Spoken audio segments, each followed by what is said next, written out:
Good evening, everyone. Welcome to tonight's meeting of the Brighton Town Board, May 8th, 2024. I'm Bill Maley, Brighton Town Supervisor, and we're pleased to have you all here. I do want to apologize in advance. It is warm in this room tonight. Unfortunately, that's something that we aren't really going to be able to have a good solution for until we complete our town hall renovation project, which is focused on the HVAC units here in the building. As you may know, we are planning on doing a geothermal retrofit to Town Hall as part of our commitment to sustainability and reducing carbon emissions from town operations. But we don't expect that project to begin until very late this year. And therefore the summer is going to be tough in here. So we appreciate your patience in the meantime. We will be making a couple of proclamation recognitions, and then we'll be going into the open forum portion of the meeting. The open forum is the portion of the meeting where people have the opportunity to address the board, to share their comments with the town board. When we get to the open forum on the agenda, I will share some specific instructions relating to the open forum. But I'll just mention now, if you're watching us on YouTube or one of our other remote capabilities, if you want to speak during the open forum, you will have to join us on Zoom. And of course, we've been living a lot of Zoom these last several years, but there are instructions on the town's website for how to access Zoom here. As we have done for quite a number of years now, tonight's meeting and all of our town board meetings are signed. We have ASL interpreters for our deaf and hard of hearing interpreters. We have not our regular interpreters tonight, but we're happy to welcome Sarah Kadar and Anthony Bizzaro. So thank you both, welcome. Also, if you're interested in following along with us, if you're here in the room, all the materials, the agenda, and the supporting materials for the meeting are on the back table. If you're watching remotely, you can get all that same information on the town's webpage, www.townofbrighton.org. I would ask that we all rise if you're able to do so, and rise in spirit if you're not, for the pledge to the flag. I'll ask Council Member Warner to lead us, please. I pledge allegiance to the flag of the United States of America and to the republic for which it stands, one nation under God, indivisible, with liberty and justice for all.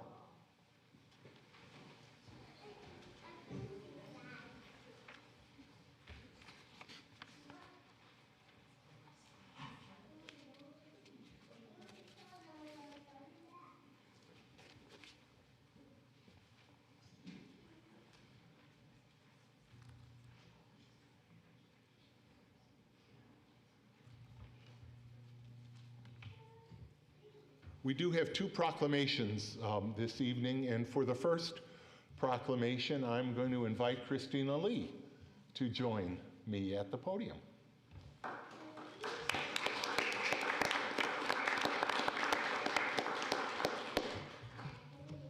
Welcome. Thank you. I know you're a regular at school board meetings, but it's nice to have you here with the town board. May is Asian American, Native Hawaiian, and Pacific Islander Heritage Month. And each year, the town board formally marks the designation of AAPI Heritage Month here in Brighton. And as we do so, we celebrate publicly the great contributions made by the many AAPI communities here in Brighton and throughout the Rochester area. Tonight we're issuing that proclamation declaring that here in Brighton, May is Asian American, Native Hawaiian, and Pacific Islander Heritage Month. But in doing so, we're also recognizing a multi-talented, multi-gifted community leader, Dr. Christina Lee. Many of us probably know Christina best as Vice President of the Brighton Board of Education. But as you will hear in just a moment, she's engaged in a truly extraordinary number of important roles. And I'm very pleased that the town board can recognize Dr. Lee as we also observe AAPI month. So I will now read this proclamation. Whereas in 1977, the U.S. Congress chose to commemorate the history and contributions of Asian American communities in the month of May, to commemorate the first Japanese immigrants who came to the U.S. in 1843 and the completion of the Transcontinental Railroad in 1869, which was largely laid by Chinese immigrants.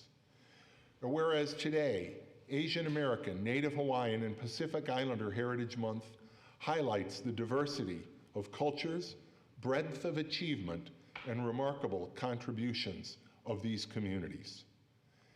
And whereas this year's theme of, quote, bridging histories, shaping our future, highlights the rich heritages and stories of this broad population of people who enrich the country and continue to guide us today. And whereas Dr. Christina Lee, Vice President of the Brighton Board of Education and champion of diversity, equity, and inclusion initiatives, immigrated as a child from Seoul, South Korea, to the town of Brighton, where she has truly become a leader in our community. And whereas, this is going to get a little long here because there's a lot, Vice President and Global Education Coordinator at Monroe Community College, Dr. Lee is also an inaugural member of the New York State School Board Association's Diversity, Equity, and Inclusion Committee, board member of the Asian Pacific Islander American Association of Greater Rochester, steering committee member of the Levine Center to End Hate, vice chair of the Community Advisory Board of WXXI/The Little Theater, and a member of the newly formed Engagement Committee for Jiva Theater. And I will just say, having seen the list of individuals on that committee when I looked at my Jiva program most recently, it is an extraordinary group of people. And whereas Dr. Lee has spent her career creating ways to bridge histories and connect people to shape a future that is inclusive of all cultures in the town of Brighton and beyond, using her knowledge and creativity to develop a recognition of and appreciation for the multitude of experiences people bring to their understanding of the world, so that we all may grow smarter and stronger as one community committed to uplifting everyone.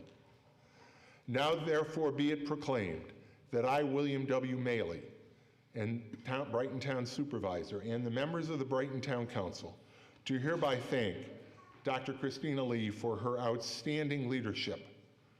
We proclaim May 2024 as Asian American, Native Hawaiian, and Pacific Islander Heritage Month in the town of Brighton, and we urge residents to explore the many cultures and histories of the diverse communities being honored this month. And this proclamation is signed this 8th day of May 2024 by the members of the Brighton Town Board. I did advise Christine Corrado, one of our board members, is not here tonight, and I know how much Christine will want to sign this petition, this proclamation in person. So I'm going to present it to you, and then I'm going to take it back to make sure she gets to sign it. But in any event, please join me in congratulating Dr. Christina.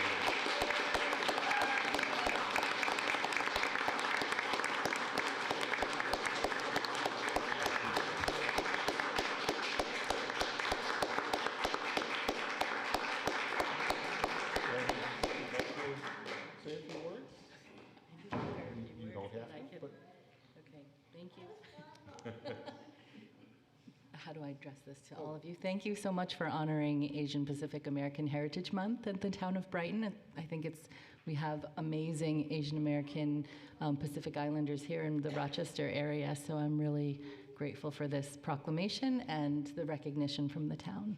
Thank you. Thank you.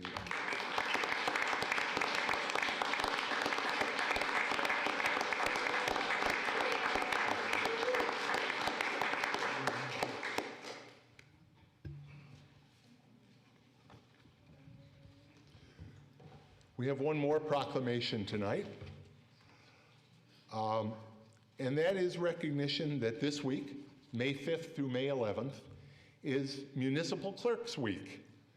Municipal Clerks Week recognizes the important role of municipal clerks in managing the paperwork that we all know is inherent in government at all levels.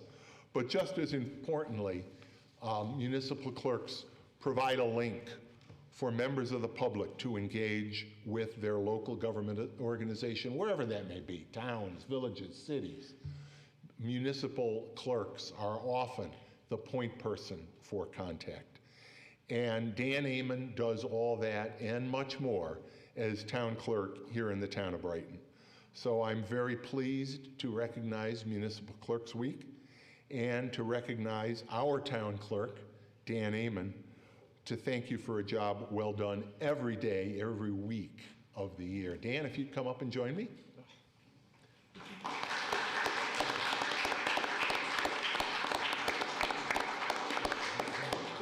This is usually one of those presentations that you do from the table. This is not a podium.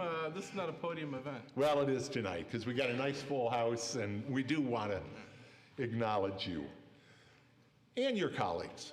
Whereas the office of the municipal clerk is a time-honored and vital part of local government, which exists throughout the world. And whereas in the town of Brighton, the office of town clerk provides the professional link between citizens, local governing bodies, and agencies of government at other levels. Whereas municipal clerks pledge to be ever mindful of their neutrality and impartiality, rendering equal service to all and supporting the proper administration of democracy. Let that sink in, the proper administration of democracy.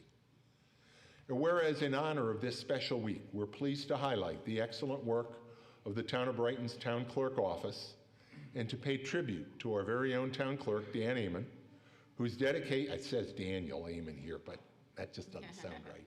Dan Amon, whose dedication to providing quality services, modernizing records management, and supporting the work of all of us on the Town Council makes him a vital partner and worthy colleague here in Town Hall. Now therefore be it proclaimed that I, William W. Maley, Brighton Town Supervisor, and the members of our Town Council do hereby proclaim May 6th through May 11th, 2024 as Municipal Clerks Week in the town of Brighton, and proudly recognize Daniel Amon, Brighton Town Clerk and Receiver of Taxes, for his contributions to the smooth functioning of town government. And this proclamation is also signed this 8th day of May, 2024. Dan, thank you and congratulations.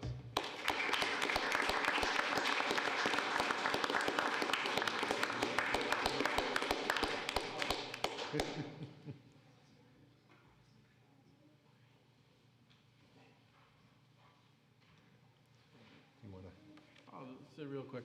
I'm definitely going to hold this for Christine to sign. I just want to thank Bill and the board for recognizing the work really of my office. Nothing happens without the staff. So from my deputy, Peggy Lull, Kathy Masters, and Casey Pavlovich, the office clerks in my office, and then Sandy Handley and Laura Pogel, who are receptionists, who are also underneath my umbrella. They're the I spend a lot of time at the counter, but they're the ones that interact the most with the folks here in town and the residents and other folks that come in and have business in the office. And you know, they make all this possible. So it's all credit to them. I just try to not cross the moat and cause any issues. But thanks everybody, I appreciate it.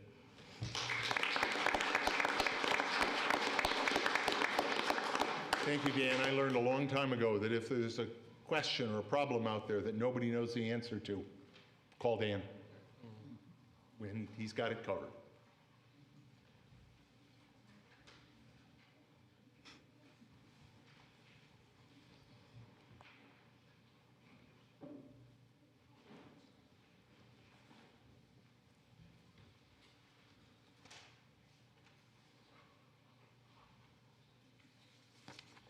Okay, we will now begin the open forum.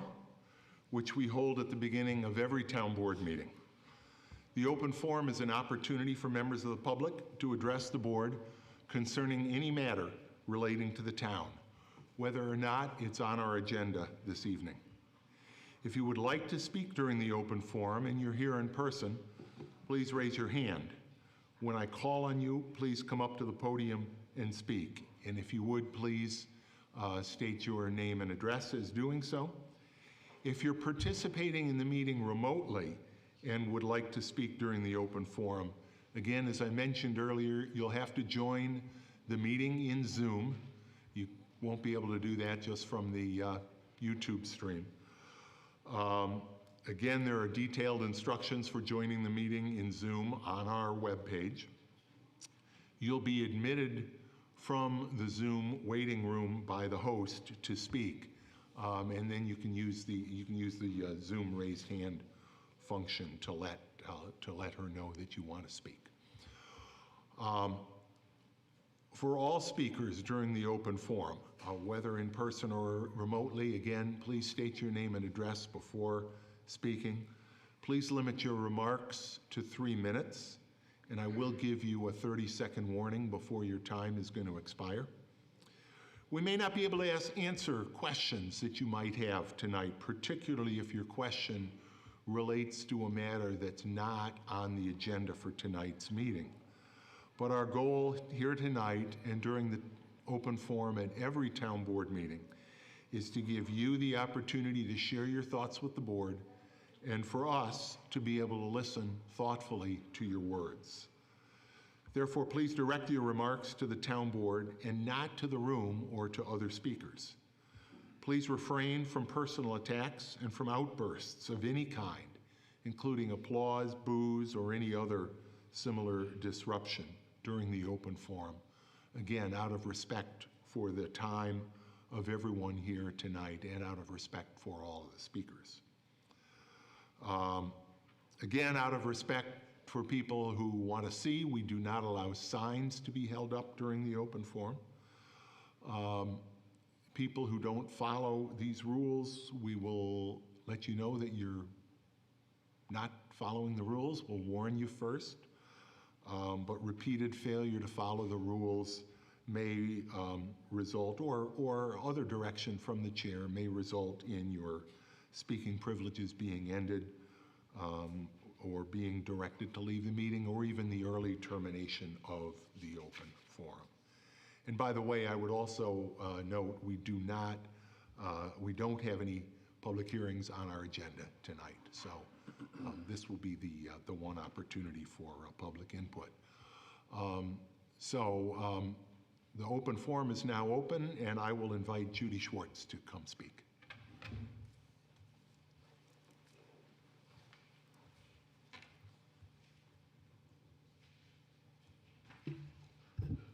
Judy Schwartz, 179 Ashbourne Road, and my comments go to Supervisor Maley, the town board members, and Commissioner Sprague.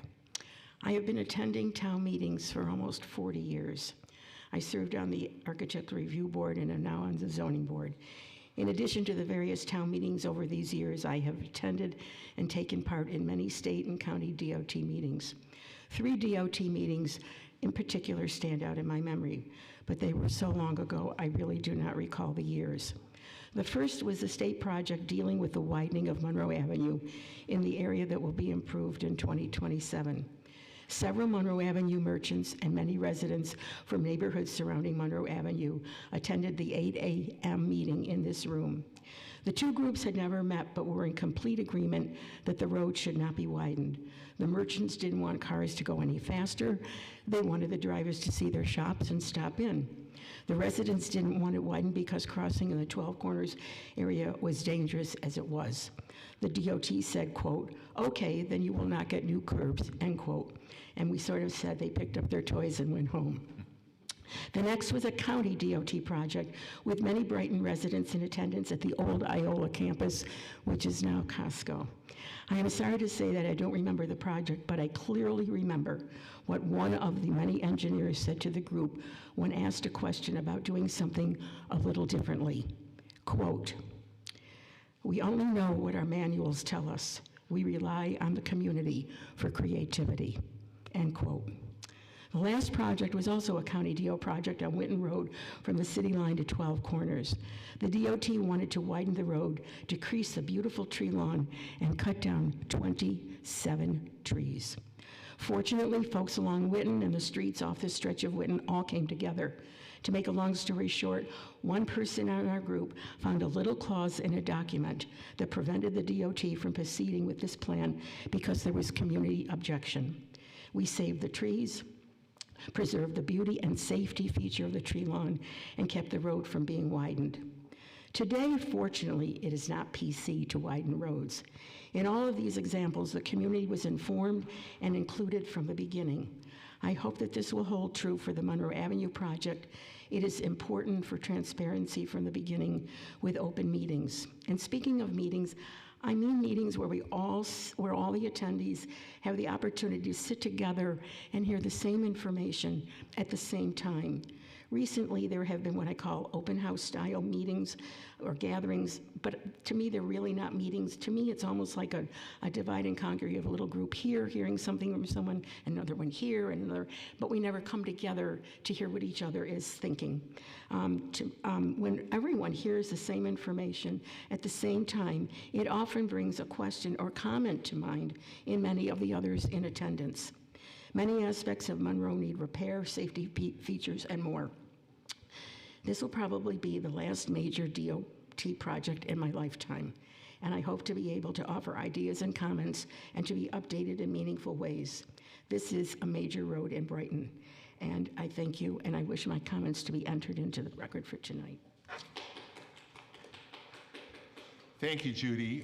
We are lucky that we've had you for these, well, give or take 40 years. Well, I'll take your number. Because, as you know, I've been at most of those meetings for most of those years, too.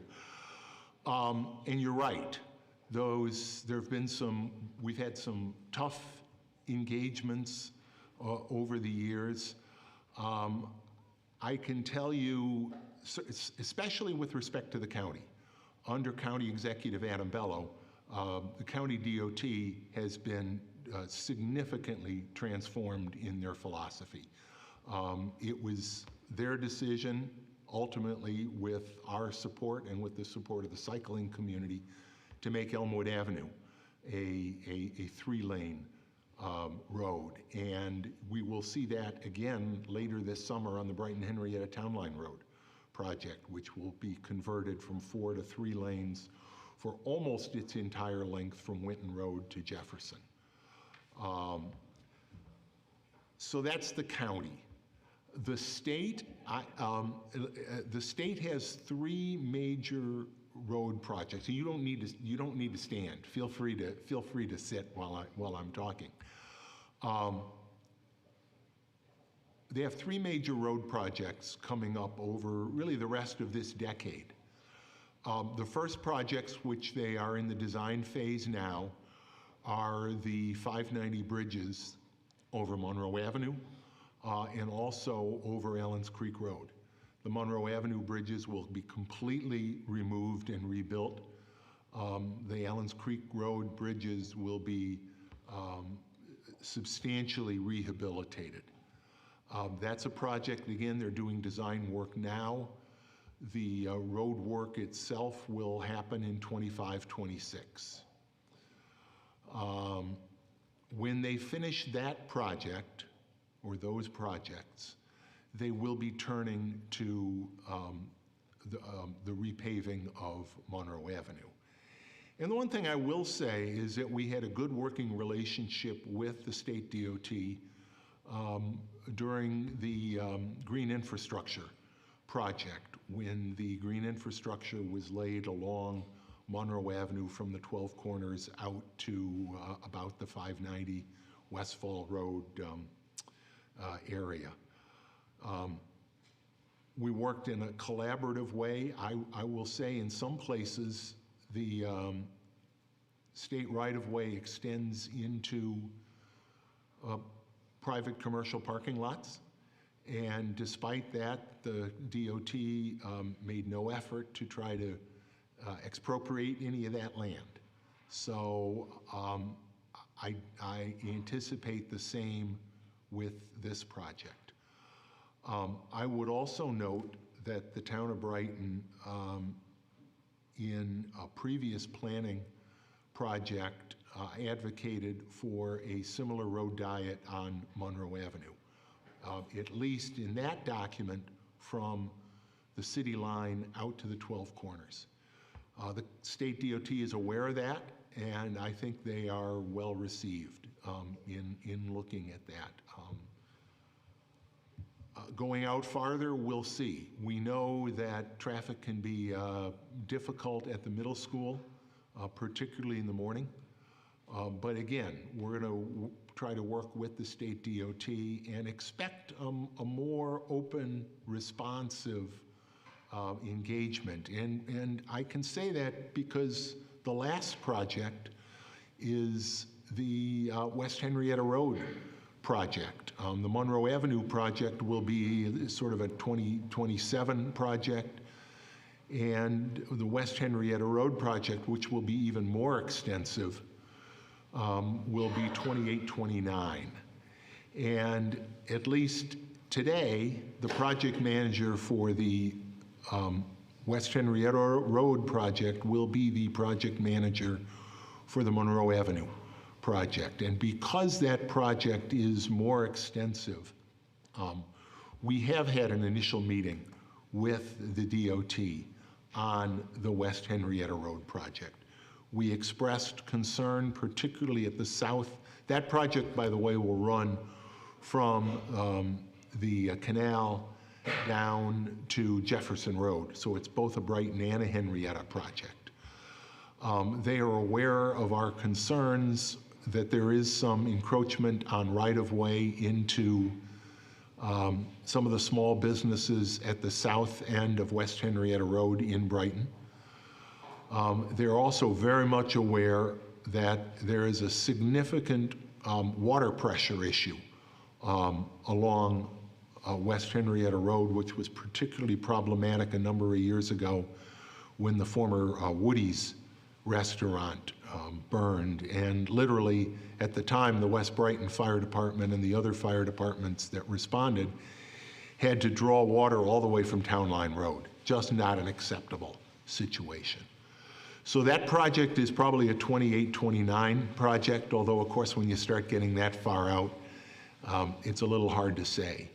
One of the things we strongly advocated and I think had a good discussion on is cycle track type lanes protected from the road. On Elmwood Avenue, they did not have enough room to build or funds to build protected bike lanes. You may recall that Congressman Morelli had gotten money initially awarded, but the other party, it was taken out of the budget. But because the protected cycle track lanes are on the table as something we would be very much interested in reviewing, it's going to be looked at, and that will actually enable the overall the overall roadway, including sidewalks or cycle tracks or whatever, is going to be somewhat wider than it is now. But cycle track would actually enable it to be a little narrower than a traditional sort of suburban tree lawn sidewalk configuration. And honestly, I don't have a high level of confidence in the maintenance of a tree lawn. So I think a protected cycle track will serve the broad community better.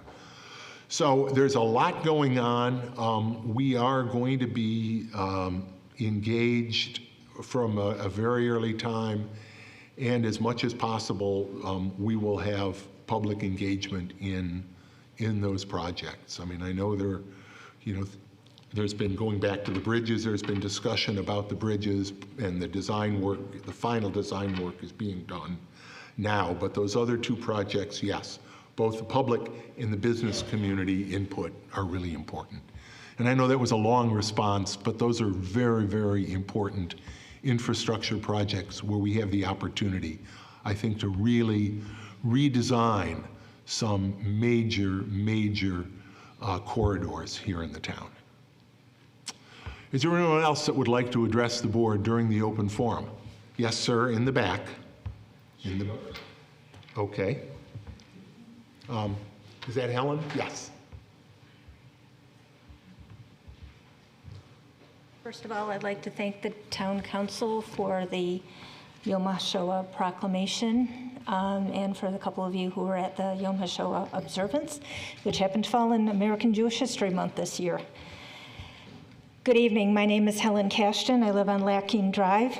Both my parents, both Holocaust survivors, never shared their experiences with my sisters and me. They thought they were protecting us from their trauma. Today we understand how trauma moves among generations. When our kids had family history school assignments, my parents shared only very young childhood memories with my kids. My kids' Brighton classes of 2009 and 2012 appreciated the fond memories. It was all my parents were capable of, and my kids knew that. In their younger years, my parents had safe freedom of movement and supported their communities. As an elementary school student, my dad won a math award at his school. His prize, a ride in the car of the school chancellor. This is in Poland, small town. A very big deal. Dad was labeled as Jewish in school, and teachers withheld that information from the chancellor, so that my dad would receive his prize. Hate was around already, but not that day for my dad. My mom's brother, in his Shoah video, spoke of how Jewish and non-Jewish business owners in their town's market square needed one another for success.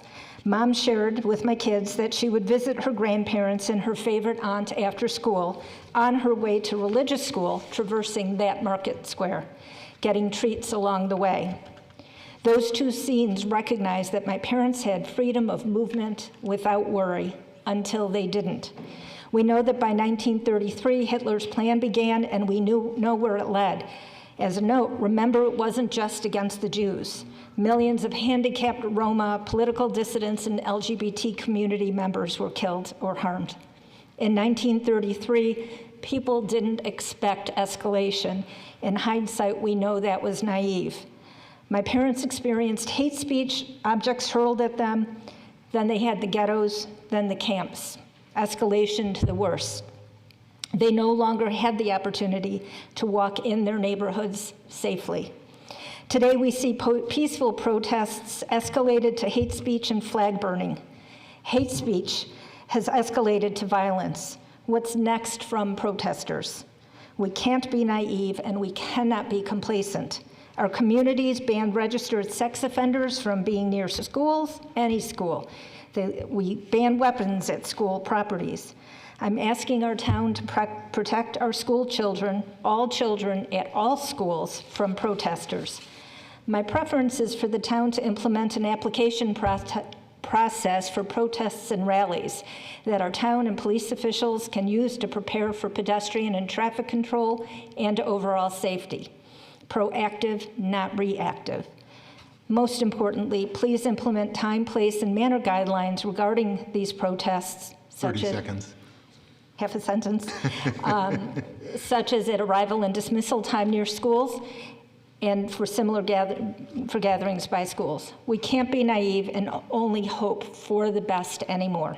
Thank you. Thank you. And I would remind anybody, I didn't mention it, but you are welcome, if you have prepared remarks, to hand them to the town clerk for the record. Sir, would you like to speak?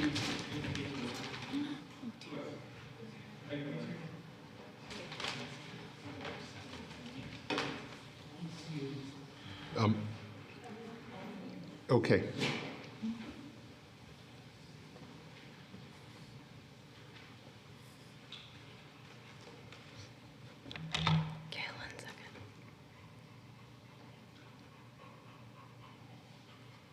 I have to unlock my phone. Hi, my name is Chantal, and I've lived in Brighton most of my life. That last speech actually talked exactly to what I was going to talk about.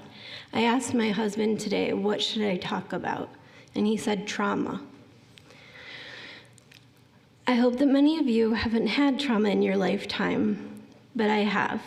Almost 8 summers ago, I lost my biological father and my stepdad 3 months apart. I laid in bed for months. I was put on medicine to deal with the pain and depression. I didn't want to see friends or family. This is too what our kids are going through.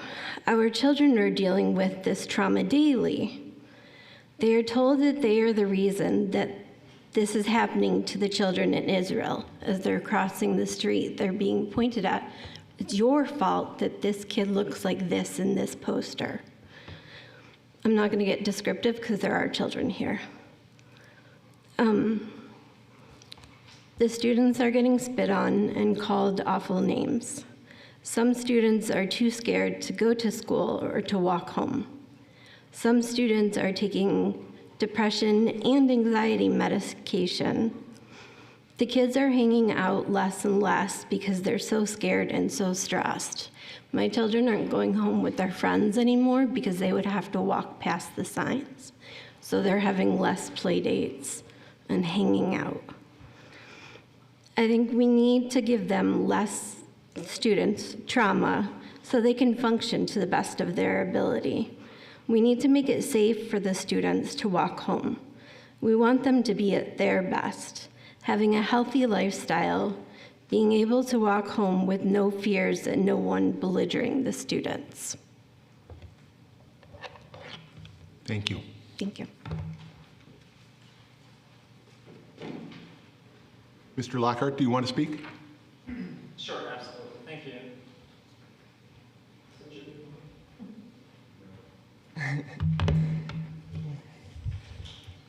Hello, my name is Kevin. I'm coming in from Webster today to address the Brighton Town Board and the people who are concerned about the conspiracies of repression. And I would like to address the love that the town board and some of the people of Brighton have towards the government. It's obvious that these people love the government. When I ask why they might love the government so much, it becomes obvious that they benefit greatly from being a part of the government. But many people don't understand how deep the networks run in Brighton and throughout Monroe County and the state, and of course on the federal level, how closely knit the Democrat Party is in Monroe County. They have hundreds of people sitting on multiple seats of government, working on the same team to forward the agenda of Schumer, Senator Chuck Schumer, Congressman Joe Morelli, and Senator Samara Brook, and of course, other people on lower levels like Assemblymember Damon Meeks, or many, many, many other people. Basically, everybody on the Brighton Town Board, I'm not going to say anybody specifically, and also most everybody across the county on town level boards and county level committees in every legislative district is controlled by the Democrats. So why do we have these complaints today in the town of Brighton about these issues that are ongoing and happening? But I think the people that are complaining are absolutely right, because when you look at who is forwarding these very woke radical ideologies, we look at where it's taking place in the schools, for example, and they're talking about the DEI, diversity, equity, inclusion in the schools. That's political activism that they're bringing into the schools, and they're championing that. A very inappropriate thing to do, politicize the schools of Brighton to forward your activism on behalf of the government. They're trying to create citizens that love the government, that love the global unity more than they love people, each other, their neighbors, the people that live near one another in your state or your nation, trying to vilify the love of your nation, trying to vilify being a good American, following the rules. And so when I look at a place like Brighton and I see all these issues and I see There's people here that are 30 seconds, Mr. Lockhart. really, really good friends with Mr. people Lockhart, over 30 there. seconds. And then it becomes obvious that the government is a very small network of people who love being a part of the government. And to finish off here, what should we mention? Yep, I guess that just about covers everything for now. Thanks for having me today. Have a good night.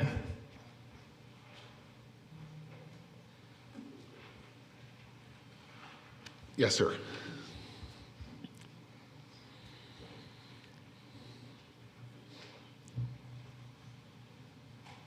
Hello, Board. Thank you for having this meeting and allowing us to speak. Mike Loeb, lifelong Brighton resident, except for my years away for schooling. I just wanted to speak about the importance, as my wife had mentioned, and I apologize, I don't remember her name, Ellen, I believe, the importance of our children feeling safe as they walk to and from schools. And I think at this, it's a difficult idea to, well, as I say, not easy but simple. At this point, the protests and the protesters, I stand on one side of it, but there's no reason to believe that the next protests or the next set of contentious ideas, I won't stand on another side of, depending on who's protesting, who's doing what.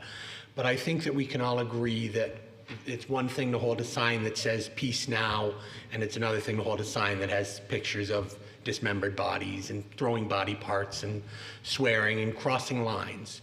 You know, it's one of those lines, you know, there may not be a distinct place that we can say, you know, this is unacceptable, this is acceptable, but certain things cross the line, and when we see those things, we know it. And the protests that occurred in Brighton that turned violent, well, at least, I shouldn't say turned violent, but at least ended in some arrests, certainly crossed the line. And for children to witness that or experience it is not something that I think any of us want our kids to go through. All I would ask is that as we go forward and we consider what our children are exposed to, we are cognizant of the times and places and the guidelines that we set for protests in school zones or school district or regions near schools. Because I guess my opinion would be, and I can't speak for anybody else, but my opinion would be that holding a protest specifically in 12 Corners at the time of school dismissal is targeting those children. And if all that we do is ask them to move that protest to 5 o'clock, which is still interfering with our lives and occurring at a time when there's a lot of traffic and a lot of exposure. So it's not saying you need to hold this at midnight, but you know, not at a time when children who are walking home are walking by. I think that it's a fairly reasonable ask and a fairly straightforward guidelines that we can set for any group of protesters. But that is all I have to say today, and I thank you all for taking the time, and congratulations to Dan on his proclamation. Well deserved. Thank you all. Thank you, Mike, for taking the time to come in as well. Yes, sir.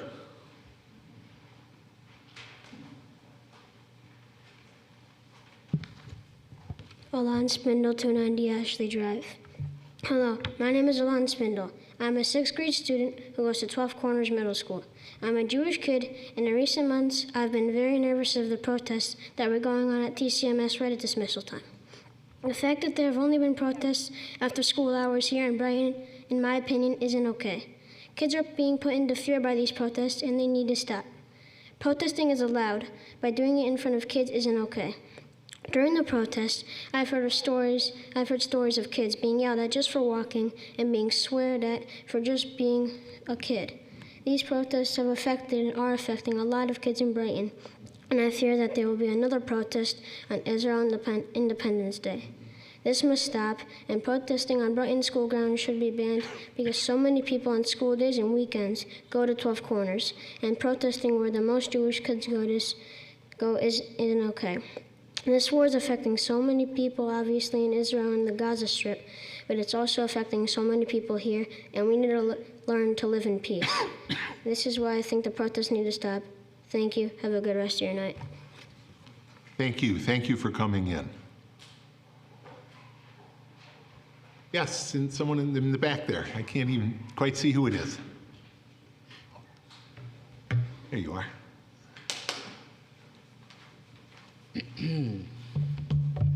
Just move that up a little.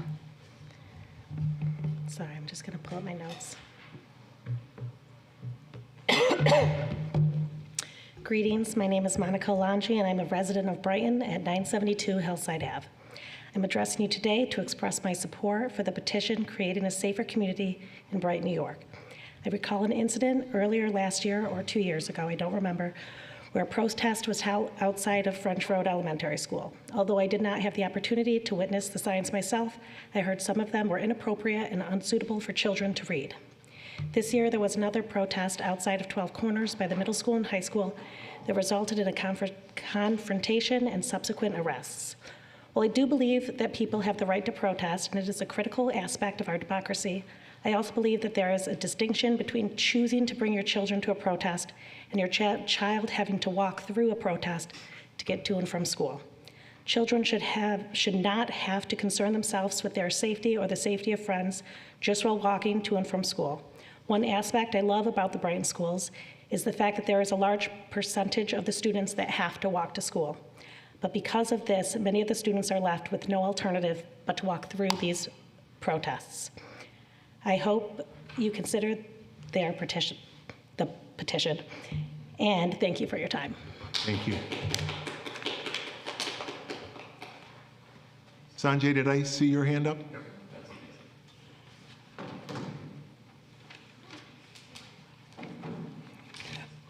Good evening, Sanjay Hiranandani, Sandringham Road in Brighton.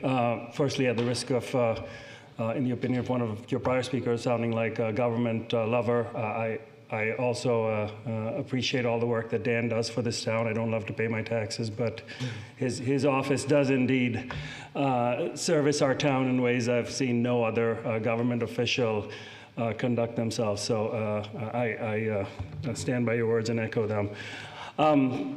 Town board members, I was born and raised in India, and firstly, thank you for the between the AAPI month recognition proclamation and the temperature in this room. I feel very seen right now.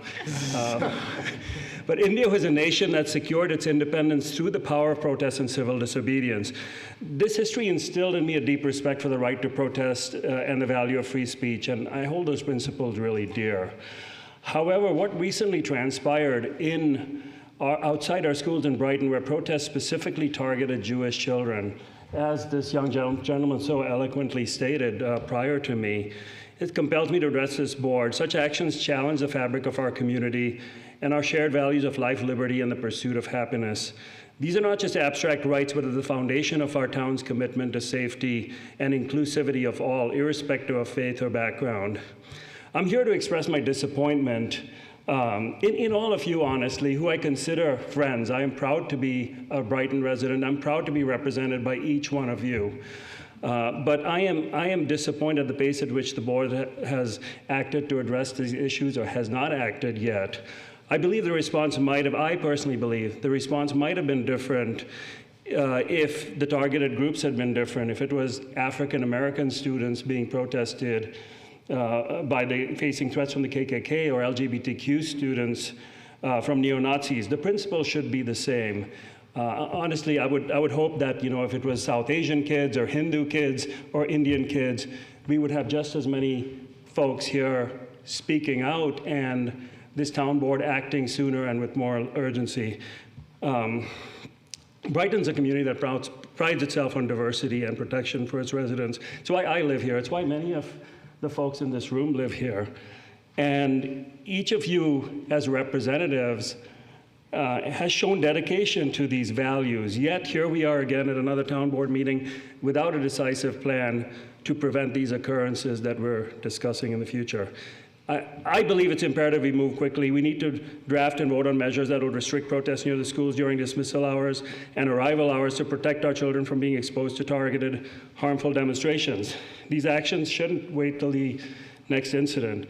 I think there was a speaker, I don't recall who it was, in one of the previous town board meetings who rightly pointed out that no solution will satisfy everybody, but the absence of action is even less satisfactory. We need to know where the board stands. We need the board to act.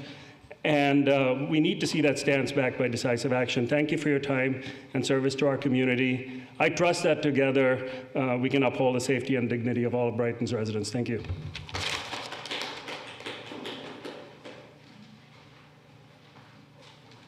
Sir?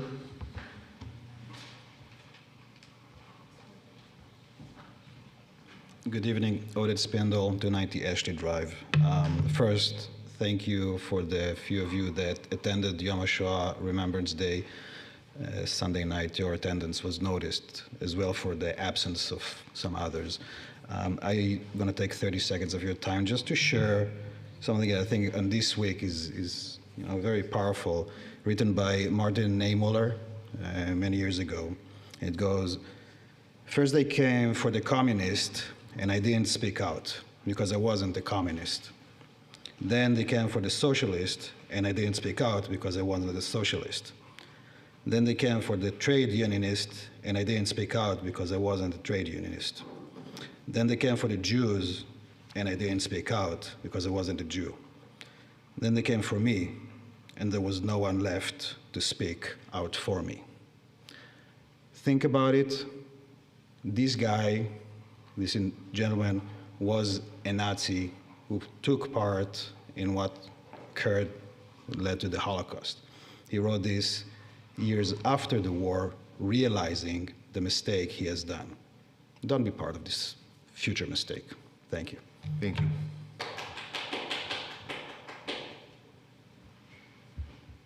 Is there anyone else that would like to address the board this evening in the open forum? Yes, sir. Come on back up.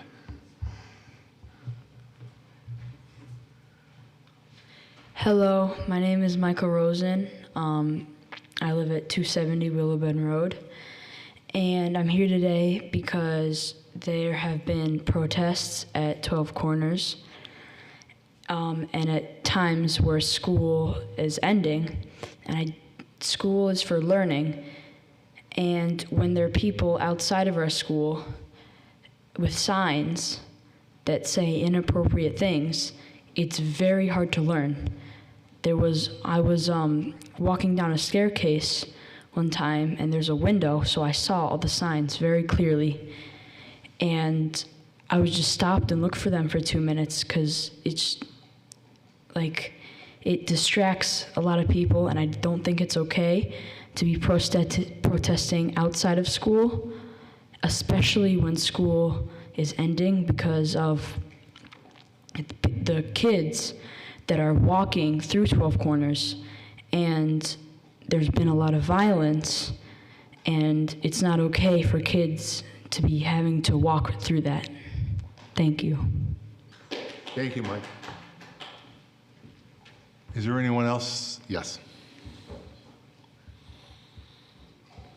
He inspired me. I wasn't planning on speaking.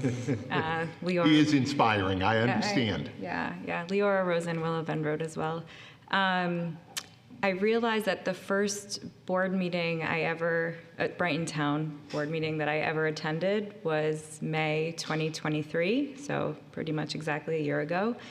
And it was when there was a proclamation for Jewish American Heritage Month, which was really special.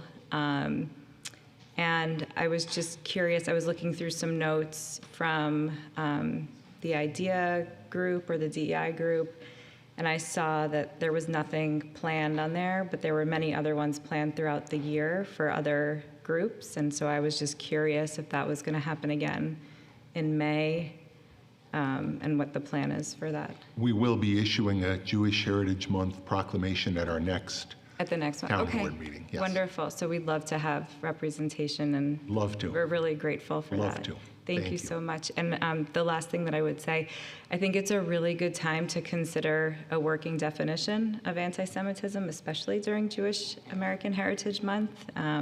So if anyone has any questions or would like any resources on the IHRA definition of anti-Semitism, we'd be glad to share that or discuss it with you. Thank you. Thank you. Is there anyone else? I see a hand back in the back. I can't see who that is, but come on up.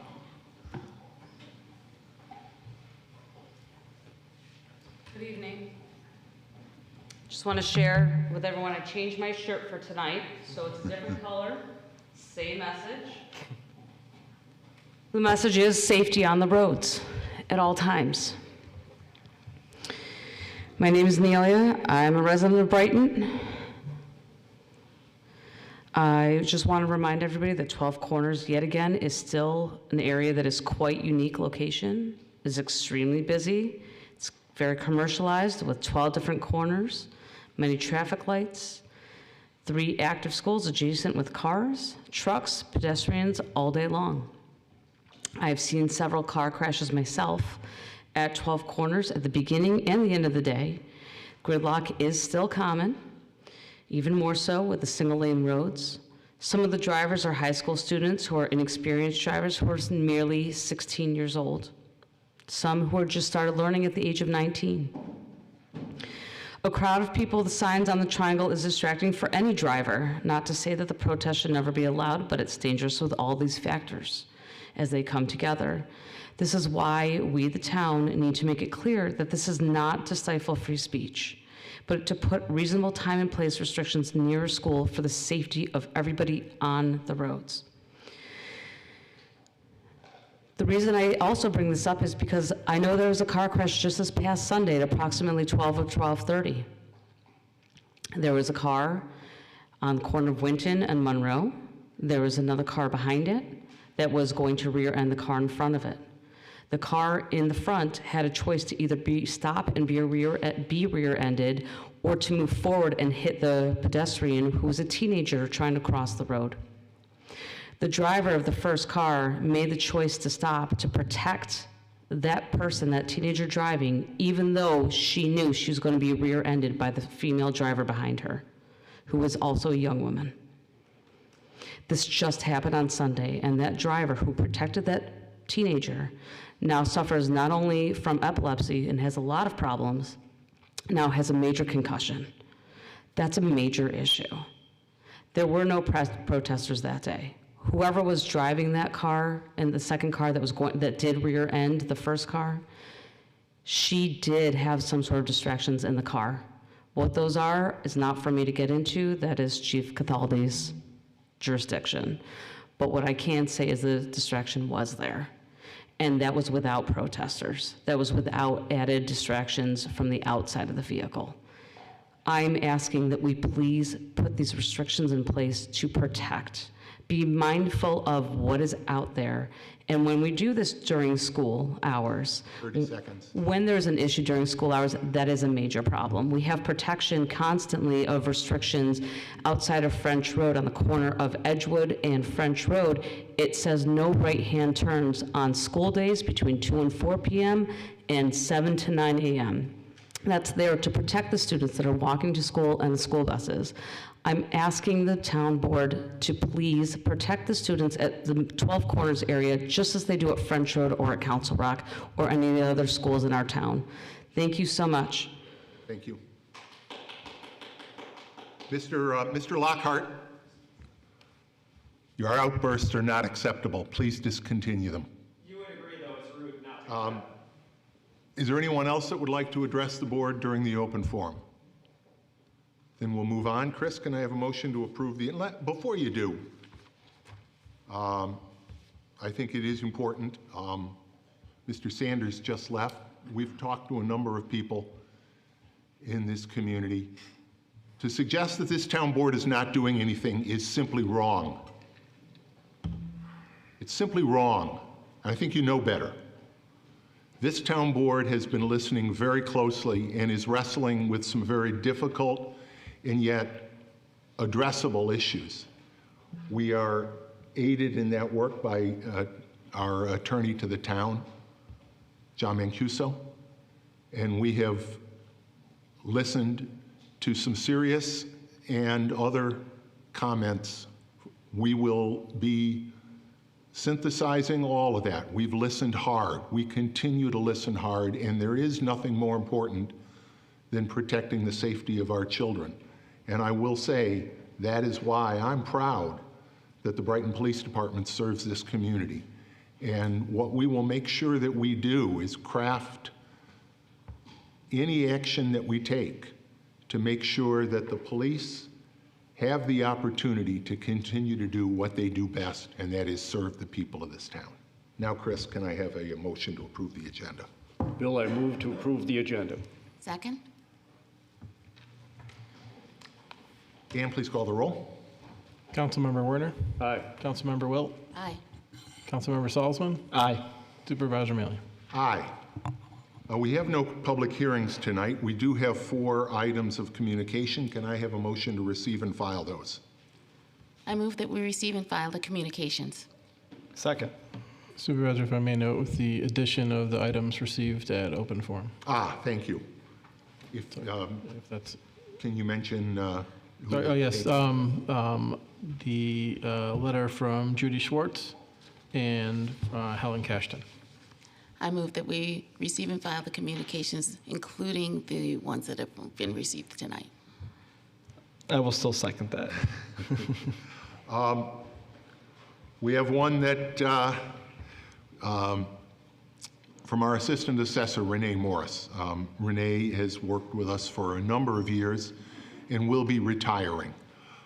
We have already anticipated, Renee's been very good about working with us, and we have hired her replacement. We've got some transition time where they'll be able to work together. And one of the reasons that's so important, as we've been talking about, is that the town will be, over the next 12, 15 months, doing a revaluation, a townwide revaluation, doing that in a thoughtful way with professionals. Again, I don't want to get into all of the details of what a revaluation means, but we all know that prices of homes in Brighton have risen dramatically. Hottest zip code in America in 2022 from Realtors.com, I believe it was. So it's important that properties be revalued so that all of us pay our fair share. And when you finish a revaluation, yes, properties typically rise significantly. Our equalization ratio suggests that many homes today are priced at 70% or less of their fair market value. The flip side of that, though, is that your tax rate goes down. So revaluation doesn't change the budget. It doesn't change the levy. It makes sure that the levy is proportioned fairly among all property tax holders. And that is the reason that, that's the basis underlying all property tax systems. So the second correspondence is from the County Executive, Adam Bello, advising us of a community development block grant for sidewalks on Clover Street. Now, this is not the section of Clover Street that we've had some discussion at previous meetings. It's the section north of East Avenue towards Penhurst? What's the street up there at the north end? In any event, Clover Street comes up and dead ends at the railroad tracks, and then the other street comes out. This will allow sidewalks to be built along that portion of Clover Street, connecting other neighborhoods that have sidewalks. This is something that we applied for, and we're pleased that we're getting. Next is correspondence from Rachel Sears, the Director of Floodplain Management Division at FEMA, complimenting the town on its floodplain management measures and reviewing additional information from us. And finally, we have communication from the Sustainability Oversight Committee, one of our important community volunteer committees, about the upcoming Monroe Avenue project and some thoughts that they have. So with that, we do have a motion to receive and file each of those. Any further discussion on any of those? Hearing none, Dan, please call the roll. Councilmember Werner. Aye. Councilmember Wilt. Aye. Councilmember Salzman. Aye. Supervisor Mealy. Aye. Committee reports. Community Services. Robin. Thank you, Bill. The Community Services Committee has not met in the intervening timeframe since our last town board meeting. I do, however, have some quick updates from our Parks and Recreation Department heads. From our Parks Department, winterized facilities were officially open for the season on April 19th. Staff is busy preparing our facilities and fields for spring operation. Some seasonal laborers have begun shifts, with most projected to start at the end of May. Field supplies are being inventoried, ordered, and delivered. Park mowing contractors were finally able to start mowing in late April. Planning continues for our July 4th celebration. We start early. Athletic field requests are once again in high demand. Got a lot of those 4th of July items on the agenda On the tonight. agenda tonight. So, athletic field requests are once again in high demand for youth organization, and the park staff is working hard to accommodate and manage requests. And the Buckland Lodge windows were replaced last week. This was a holdover project in the capital improvement plan for 2023, but we experienced multiple supply chain and materials delays, but those are installed now. Then from our recreation department, Brighton Summer Camp and program registration is now open for Brighton residents. Non-resident registration will open on Tuesday, May 14th at 9 a.m. Full summer program details are available online at www.townofbrighton.org/rec. Upcoming spring events. Our bike rodeo, ever popular bike rodeo, will be on Sunday, June 9th at 9:45 at the Brighton High School back parking lot. The event is free, but registration is strongly encouraged. Come test your riding skills, get a bike safety checkup, and learn the cycling rules of the road. This is sponsored by the Brighton Police Department and the Brighton Recreation Department. We have exciting giveaways to include bike helmets, bike safety materials, and a bike raffle for those who are pre-registered only. So participants must bring their own bikes and be accompanied by an adult. Please arrive by 9:45 a.m. And again, full details are available online.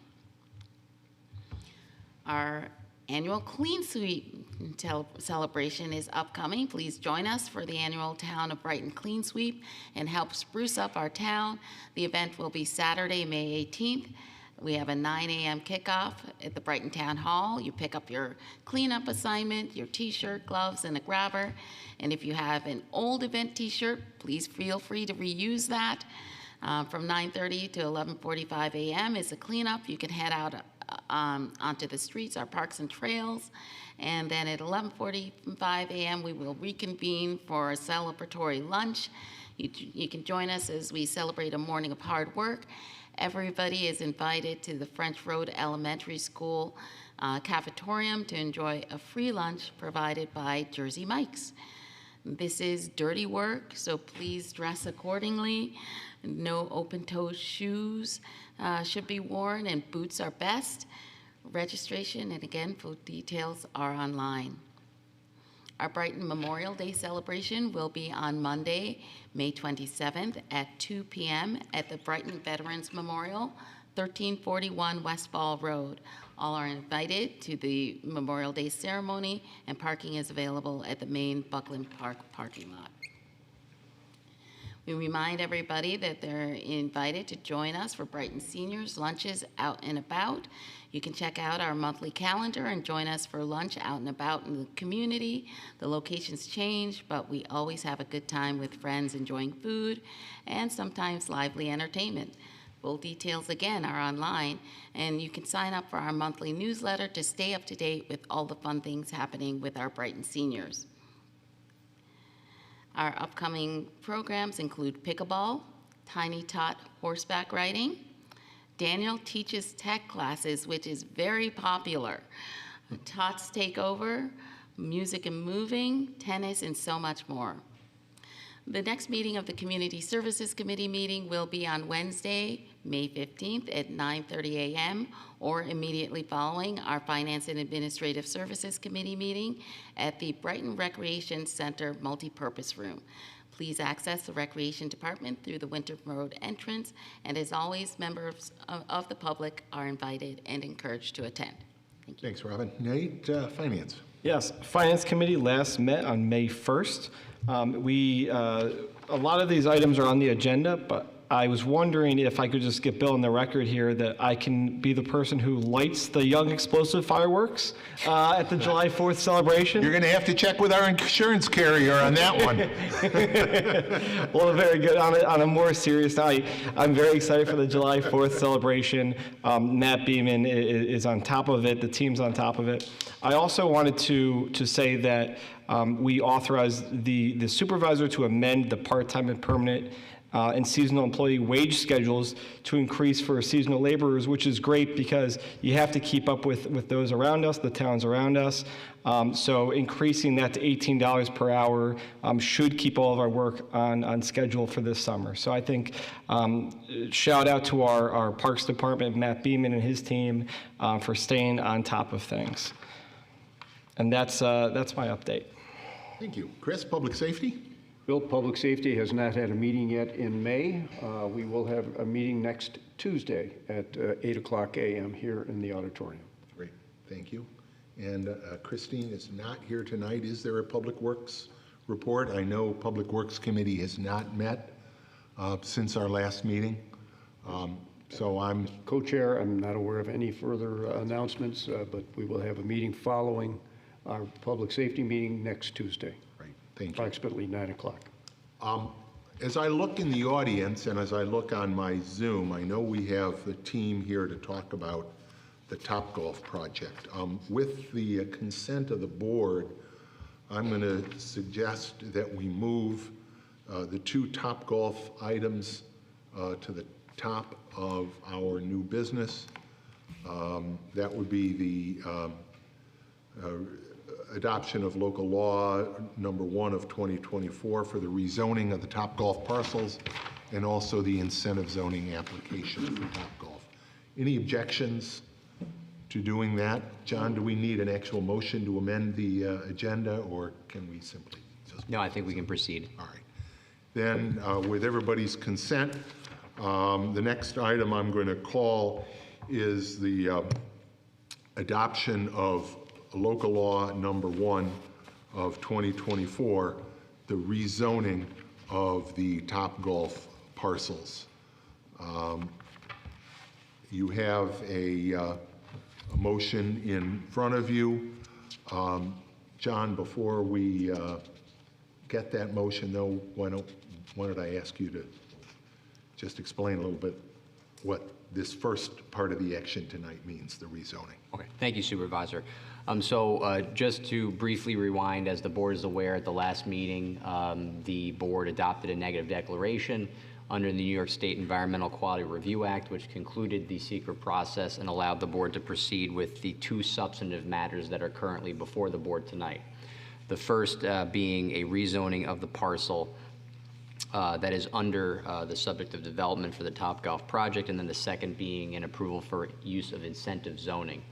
And so the incentive zoning is tied to rezoning the property first to a district that would then allow the developer to obtain certain incentives, deviations from that new zoning district in exchange for amenities to be provided to the town of Brighton. So before they can, the board can evaluate the appropriateness of the incentives that are going to be granted, it first needs to rezone the parcel to an appropriate designation.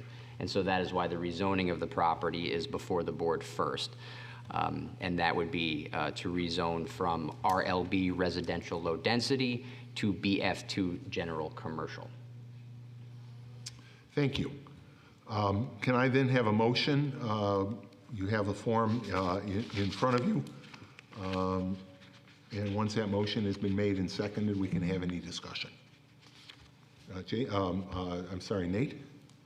Yep, I'll make a motion to adopt local law 1 of 2024, the rezoning of Topgolf parcels. Second. In the form prepared by in the form of form of the resolution prepared by the attorney to the in the town. form of the resolution prepared by the attorney to the town. Second. Thank you both. Discussion. And John, if I may, I'm scanning through trying to find the actual resolution. Is this conditioned on the the incentive zoning application and the incentives and amenities provided there? No, well, so as currently drafted, the resolution is not conditioned on the approval of the incentives. So the rezoning resolution would move forward without the approval of the incentive zoning. So for whatever reason, if the board were to deny it, the resolution would still carry. If you want to condition that, we can amend the proposed resolution and add as a condition that it would be based on the town board's approval of the incentive zoning for the Topgolf project, if you feel that would be appropriate. We do intend to move on to the approval of the incentive zoning application this evening? Yes, That's this also on the evening. That is agenda also this on the evening. agenda As for per the the next agenda. item. Yes.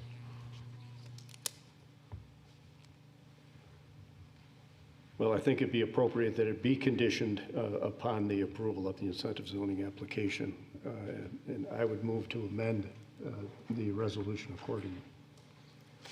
Or request that we amend it, be up to my colleague, I believe. And John, is that something we can do as a friendly amendment, or would you like us to vote first on an amendment with discussion on that amendment before going back to the substance of the? I think the board can introduce that as a friendly amendment and simply vote to approve the resolution to adopt local law number 1 as prepared by the attorney to the town, subject to the amendment of that resolution to include a condition that it would be subject to approval of the incentive zoning application for the Topgolf project. All right, and Nate? Sorry, not an attorney, but could you just take them in reverse order? No. Okay. No, we can't. Fair Yeah, enough. we cannot. Sorry. Okay, just wanted to ask. But it's a good question. No, Yeah. it is a good I like you looking for the So efficient. Nate, will you accept that as a friendly amendment? Yes, I do, yes. Okay, and Chris, That'd be you consistent with seconded that. it in the first place. All right. So the amendment that is before us then, which John so eloquently described, the conditioning, but the rezoning then of Topgolf from RLB to, BF to general commercial, will be conditioned upon subsequent approval of the incentive zoning application. Thank you. So do we have any further discussion on that motion to adopt the local law as it has now been amended? Yeah, so this resolution really has been weighing heavily on me because I don't think that this is the time to diminish what little developable residential land remains in this town. As you mentioned earlier, Supervisor, housing prices have been soaring primarily because of low inventory. And as we well know, 14618 was, within the last 2 years, just voted the hottest zip code in the country, mainly due to housing prices escalating for a lack of inventory. This trend continues despite high interest rates. The average number of days on the market for a house listed for sale in the region is merely 9 days. The overwhelming majority of properties listed for sale, about 67% of them, are selling in competitive bidding wars, meaning that there are multiple offers on the property. Our planned revaluation, the second in 5 years, speaks to the rapidly escalating housing prices in the region, again, primarily driven by a lack of inventory. Also, we've witnessed developers now vying for paper streets that we have on record to be built out because in this economic environment, it makes financial sense to develop those previously abandoned parcels. The starting price on one such proposed development of modest entry-level homes is projected to be upwards of $300,000. All of this speaks to the dearth of housing with almost no affordable housing options and paints a picture of a less than sustainable future for this town. It just seems wrong to be converting what few residential parcels we have available for development to commercial parcels in the midst of a housing crisis. If anything, the parcels should be upzoned to higher density residential. So they may be attractive for developers wishing to create more densely populated residential units within the community. And all of this is to say that the considerations that we're receiving from the developers, quite frankly, pale in comparison to the potential opportunity costs in terms of diversity, equity, sustainability, affordability in our community. So I question whether this resolution, this change in law, conforms to the goals stated in our Envision Brighton 2028 Comprehensive Plan, in the 2022 Inclusion, Diversity, and Equity Action Plan, or in the 2023 Climate Action Plan, which were all developed with sustainability being among the highest of priorities. Thank you. Any Chris? Bill, in my opinion, this is a good use of this parcel. I don't see that it would be appropriate that it be used for high density or any form of residential development. At the same time, I'm very sympathetic and I agree with your concerns regarding affordable housing, Robin. I think it's very appropriate that we do so.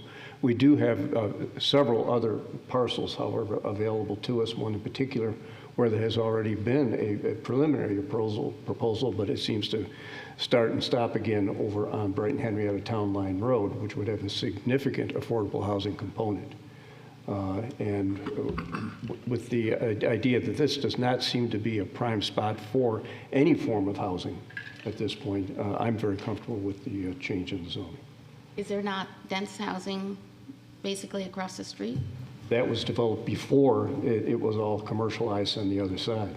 I believe it's in the city, it's long-standing before Costco went in there, and as part of that original proposal, there was going to be mixed use in that parcel, but it never came through with the Costello company at that time. And mixed use would include residential. It would have, but it would have been incorporated into the whole project. Instead, it was developed all commercial on the one side, and I don't believe this was going to be the residential component of it. But that's many years ago, and I don't really recall. So I believe this is an appropriate use of this space. Any further discussion? Hearing none, Dan, please call the roll. Councilmember Werner? Aye. Councilmember Wilt? Nay. Councilmember Salzman? Aye. Supervisor Maley? We've talked about this project, and we've talked about what hasn't happened on this parcel. This land has been zoned residential. 2 comp plans ago, the comp plan observed that a residential use in that location might not make sense. I don't believe, and I think the market has shown that it doesn't make sense. Ever since some preliminary drawings that showed residential garden-style apartments on that site, we have not had a single developer come in with even the slightest interest in developing residential land there. Yes, affordable housing is a priority for the town. The town, however, doesn't build affordable housing. We rely on developers to work with them to build affordable housing. I am increasingly confident that we will see opportunities for affordable housing in the Brighton area on the Psych Center and on the parcel that Chris referred to on Town Line Road. They've been parcels that have called for affordable housing for some time and have had parcel-specific issues in each case, but I do believe we're going to see opportunities move forward for housing, including much-needed affordable housing on those parcels. Under our incentive zoning, as we've done for commercial projects for years, this project will not have any tax abatement from the town of Brighton. they will be paying full taxes under the terms of the incentive zoning agreement that we'll be considering in the next proposed motion. They will also be providing a cash amenity as well as the construction of sidewalks. I think this is a project that, again, just as the Whole Foods project was a catalyst. We've seen how other development has flourished. The Chipotle has come here. Existing businesses have come from Pittsford to Brighton. This project will also be a catalyst. This is an opportunity. If there was someone offering to build housing there, we'd obviously consider it in good faith. But today, this is a parcel jammed between the back end of a big box Costco store in the city of Rochester and a medical office complex. I believe that this is not a site well suited today for residential development. So I'm going to vote aye on this motion.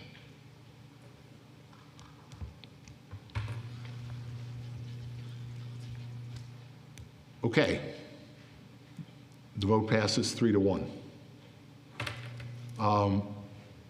I will then turn to the incentive zoning application. I think in John's description, you did indicate what's involved in the incentive zoning application to some extent. But John, if you want to summarize, and in particular, the incentives and the amenities that are involved here. So now that the rezoning has occurred, the incentive zoning resolution before the board involves the process in the town code by which the town board must determine that the proposed amenity provides sufficient public benefits to provide the requested incentive. And so this resolution provides the analysis that has been prepared based on the record before the town with the assistance of town staff and the attorney to the town to walk through the incentives that the applicant has requested, as well as the amenities that have been proposed and that the town would receive as a condition of this approval. And the value of those amenities has been laid out within the resolution, including the estimated cash value of the amenities. In addition to that, the value of the standby pilot. As the supervisor explained, there'd be no tax abatements with respect to the town portion of real property taxes with respect to this site, and so that has also been noted in the resolution, along with proposed findings that discuss how the project would assist the town in implementing physical, cultural, and social policies of the town comprehensive development regulations. The amenities of which include approximately 1,000 linear feet of sidewalk, including a cash in lieu of amenity payment in the amount of $275,000 that can be applied by the town for any purpose that is permitted under incentive zoning and New York state law, and then the amenity to provide the standby pilot agreement to avoid an abatement of town real property taxes. Thank you. And I would note that that abatement of town property taxes is not just a mere speculation. There will be a public hearing. There has been a COMITA application filed. In fact, the public hearing will be right here in this room on May 16th, I believe. So, but because of the action that this board will consider, there will not be any abatement of town of Brighton taxes. Can I have a motion then on the motion, Resolution 7, to approve the incentive zoning application for Topgolf? Bill, I move that we approve the incentive zoning application in accordance with Resolution 7 before us. Second. Whoa, sorry, too loud. Let me back up. Okay, we have a motion and it has been firmly seconded. Any discussion? Bill, one question regarding incentives. I see the parking incentive in the amenity agreement is meant to allow for 375 parking spaces. In reading through the very supporting documentation, however, In the August 8th, 2023, the letter, I believe, is called Letter of Intent. It indicates 325 parcels. That's on page 9, number 3. It's from last August, but that the intention is 375 spaces. Is that correct? Yes. Any further discussion? Yeah, I have a few questions. Was the delay in bringing this proposal before the board related to title issues alluded to by a participant in the initial public forum who maintained that she had majority ownership stake in the property and was unaware that the Topgolf development proposal? Who are you asking that question? Whoever can answer it.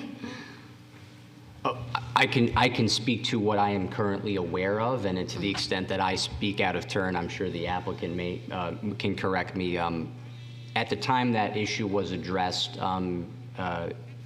Ken Gordon, the former attorney to the town, and myself both looked into the veracity of those allegations. We sought further documentation from the counsel to the developer to understand completely the corporate structure of the Costello entities, the relationship of the individual that had provided the comment to the town board, as well as reviewed the accusations that were made with respect to the Costello family and the specific legal claims that were being alleged. Based on my review of the documentation as confirmed by Mr. Gordon as well, the applicant had provided sufficient documentation to demonstrate that they had authority to proceed with the application and they were under contract to purchase that property. My understanding from the legal side is that the complaint that was filed at that time had been, and the notice of pendency, I should say specifically, had been vacated by Supreme Court and the matter transferred to Surrogates Court to be addressed in the context of the estate of the Costello family, which is really where those claims are being addressed rather than Supreme Court. I believe a second summons was subsequently filed and subsequently again transferred to the Surrogates Court, and the notice of pendency canceled for a second time. So I'm not aware, as I sit here today, of any legal impediment with respect to that property, and the documentation that we have, I believe, provides the assurance that the applicant is authorized to proceed. And if I missed anything, please correct me. Thank you, John. All right, and then I have a question. So on page 3 of the full environmental assessment form, part 2, identification of potential project, the applicant says that the proposed development may be visible from any officially designated federal, state, or local scenic or aesthetic resource, and I assume we're referring to the canal. So is there anything within the incentive zoning application that specifically provides for the impact of the project on this scenic aesthetic of the canal? I know that you've kind of made some assurances that the project will not be visible from the road, but... Well, I'm not sure that that's not an accurate statement. We took action. We issued a negative declaration. We voted on the negative declaration under the State Environmental Quality Review Act at our last meeting, at which we had a number of visual, I'm searching for the word, projections of yeah, visual renderings, visual simulations. Renderings was the word I was looking for. Thank you. As well as all of the other evaluation of environmental elements, and the board voted to approve that negative declaration at the last meeting. Yeah, so I'm a little concerned because page 102 of the packet seems cut off, and in the that assessment. It's like it says there are no officially designated scenic views identified in the area of the project site. The proposed action may have a moderate to large impact on the view shed, but Yeah, I'm going through the packet right now. It appears that it is cut off. That document is the adopted negative declaration that came at the last meeting. This particular section in the. So that document would have been, it is in the agenda packet for the last meeting. I looked Yeah. there and I could not find it. Okay. You couldn't find it, or it was also cut off there? I could not even find this section. I can, so if you'd like, if you humor me for 1 second, I can go find the document.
Okay.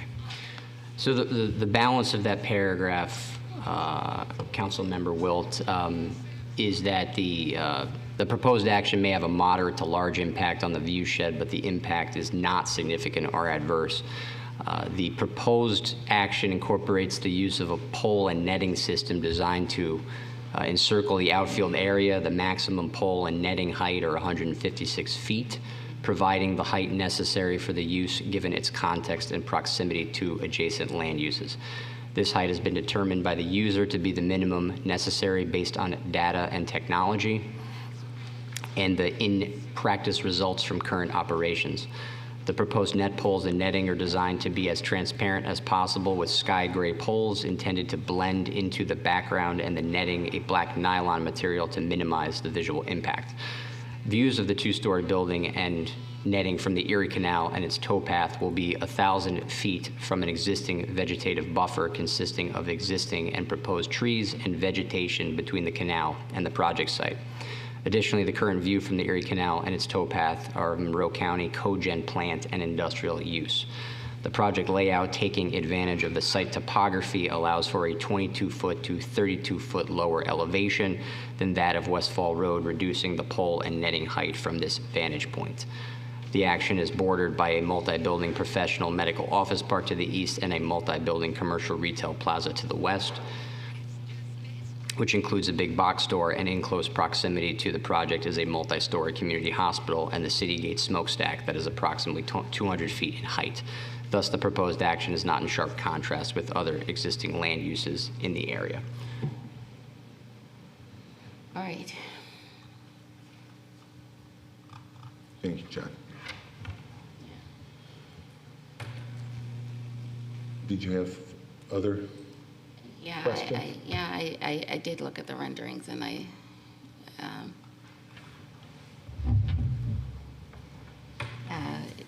it does seem like there is impact.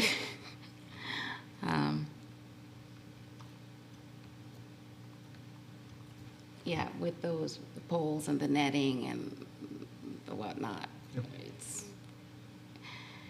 it's going to be very prominent, and that concerns me.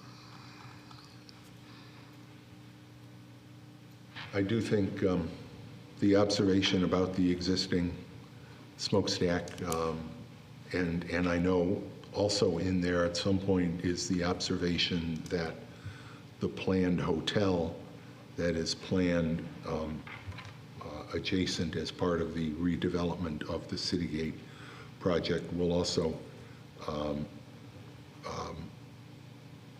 add some additional Screening. I don't know if screening is even the right word, but it'll be another thing to attract the eye.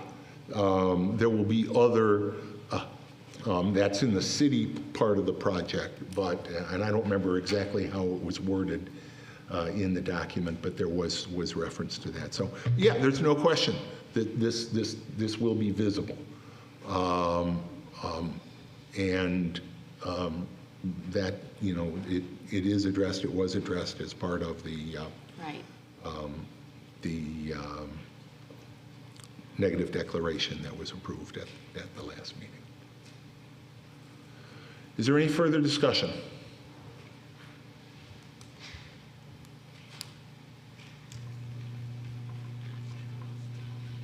Hearing none, then I'll ask Dan to call the roll on the motion to approve the incentive zoning application. Councilmember Werner? Aye. Councilmember Wilt? Aye. Councilmember Salzman? Aye. Supervisor Mealy? Aye.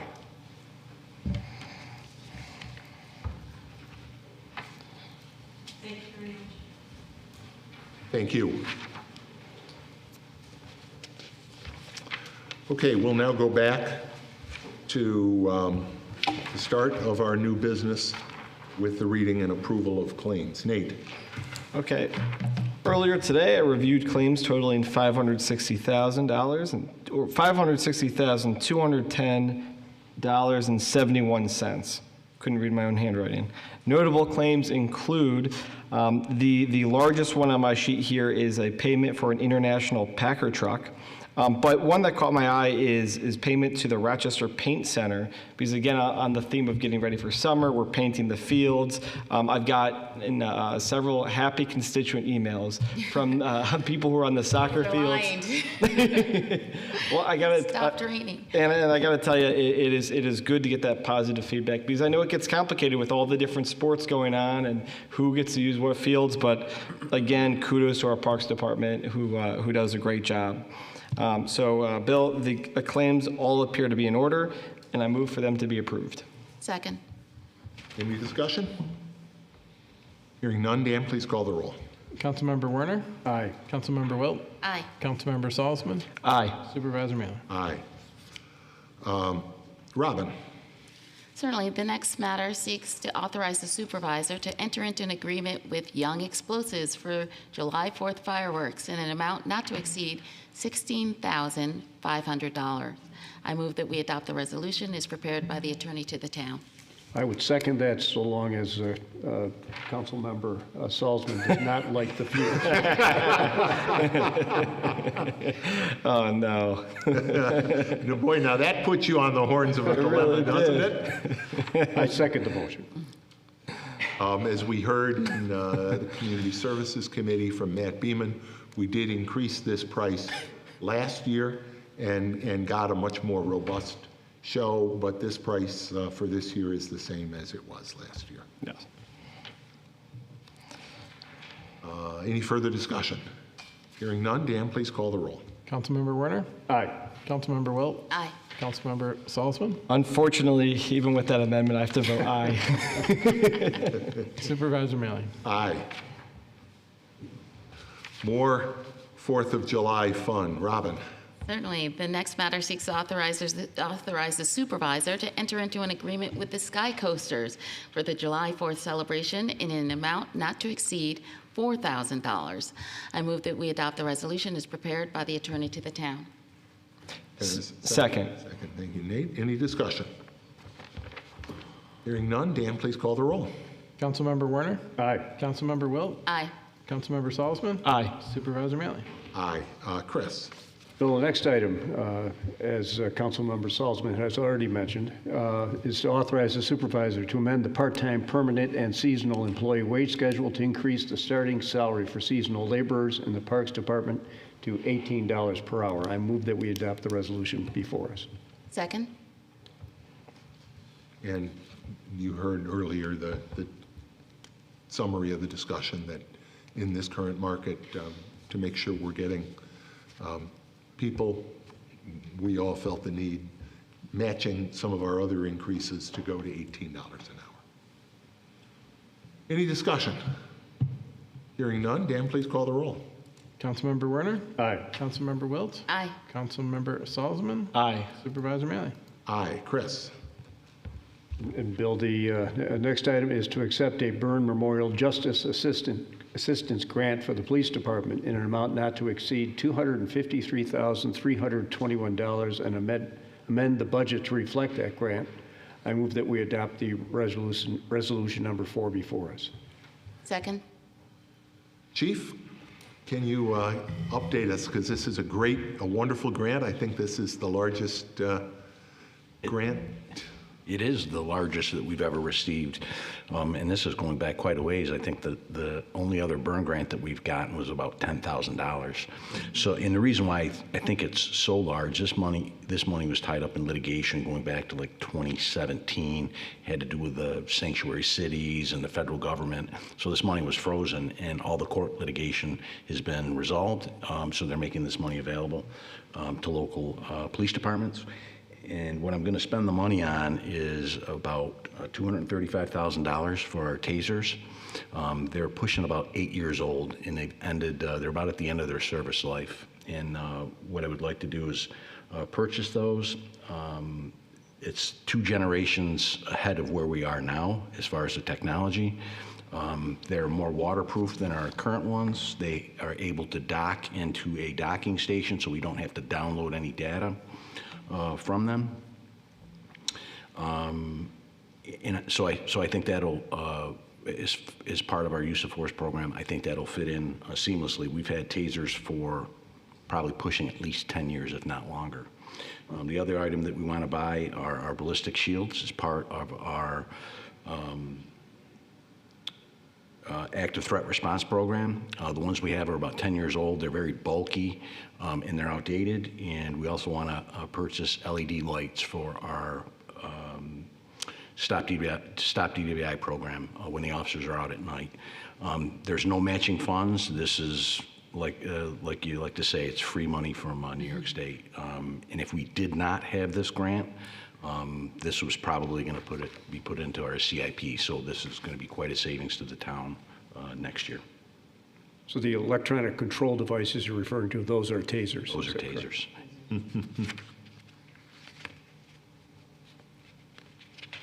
We like free money. I agree. Any further discussion? Hearing none, Dan, please call the roll. Councilmember Werner? Aye. Councilmember Wilt? Aye. Councilmember Salzman? Aye. Supervisor Maley? Aye. And the last item of new business, Chris. Bill, the last item is seeks the consent to the Town Superintendent of Highways abandonment of certain undeveloped paper streets in the Brighton Acres subdivision. I move that we adopt resolution number 5 before us. Second. And John, I'll call on you again to discuss why this is. Thank you, Supervisor. So RG&E approached the town with a request in connection with a potential upgrade that they intend on developing in the town of Brighton within that subdivision by which they have acquired or in the process of acquiring a substantial portion of that subdivision, which consists of various paper streets. And by paper streets, those that were originally set forth on a subdivision back in the early 1900s, but have never been opened. So they were never developed. The subdivision was never developed. And so those have remained paper streets of record for a century. So RG&E requested that the town, to facilitate the development of that property at a future date, abandon certain portions of those paper streets, and the resulting abandonment allows the right-of-way to be annexed into RG&E's property, as well as another property owner that owns some lands within that subdivision. So there's 2 affected property owners, essentially. The matter was reviewed by the DPW and town engineer, and the request was modified to reflect that essentially the southern portion of the subdivision would be abandoned, the paper streets, while leaving the northerly sections of paper streets intact, when combined with the undeveloped parcels, providing a natural buffer between that land and Crittenden Road.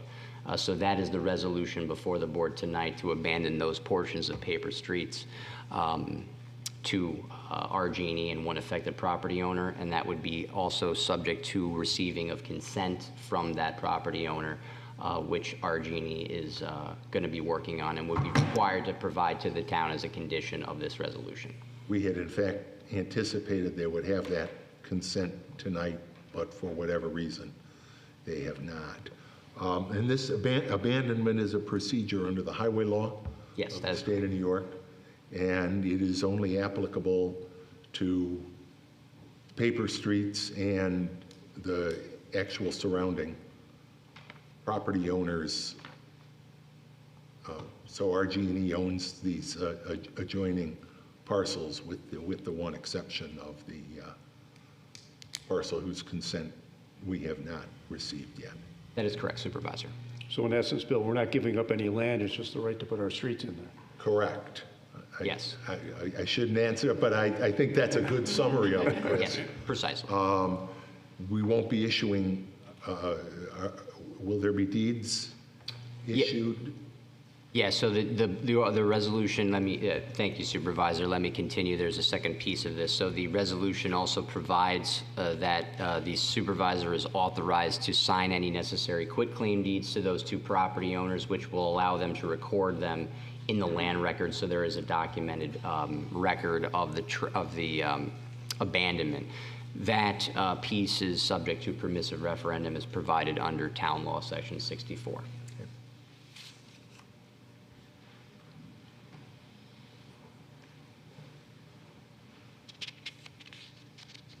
Any further discussion?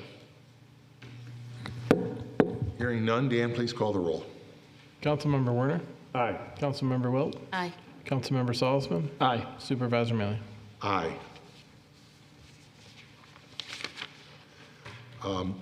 Matters of the supervisor. Pass that on down to.